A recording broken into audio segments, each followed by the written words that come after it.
اسرائیلي چارواکي وایي چې جنگي کابینه پر ایراني تاسیساتو د برید په اړه خبر کوي. په یو بل خبر کې اورئ چې کرزی وایي پر اسرائیلو د ایران برید مشروع او د ځان دفاع په موخه شوی دی. سلام ستړي مشئ په مکړئ د ایران ټي وي یوټیوب چینل څخه دوه تازه او مهمو خبرونو ته.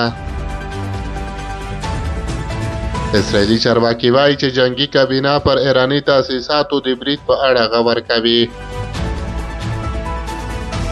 دوه اسرائیلي چارواکو CNN تلویزیون ته ویلي چې د اسرائیلو جنگي کابینه اوس هم په دې خبر کوي چې څنګه د ایران اسلامي جمهوریت برید ته ځواب ووایي. دوی ویلي دي چې د کابینې غړي د ځواب ویلو لپاره هوډ لري، مګر نن به د وخت او اندازې په اړه بحث وکړي. او وروستی خبر دا چې کرزی وایي پر اسرائیلو د ایران برید مشروع او د ځان دفاع په خاطر شوی دی. د افغانستان پخوانی ولسمشر حامد کرزي پر اسرائیلو د ایران د بریدونو په غبرګون کې ویلي چې پر اسرائیلو د ایران برید مشروع او د ځان دفاع په موخه شوی دی.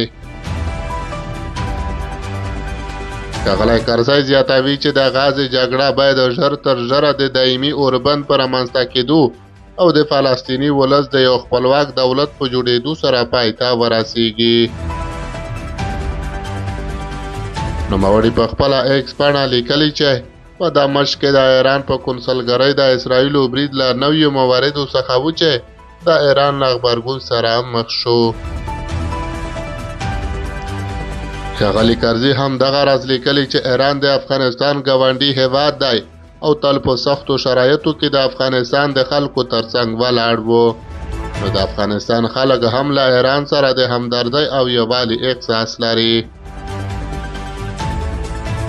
د نوموړي په خبره د غزې د جګړو په پای ته رسېدو سره به هم د فلسطین او هم د اسرائیلو د ملکي وګړو ژوند خوندي شي. دا په داسې حال کې ده چې ایران وړمه شپه پر اسرائیلو د څه باندې 300 بې پیلوټه الوتکو او توغندیو بریدونه وکړل چې دا بریدونه له سختو نړیوالو غبرګونونو سره مخ شول.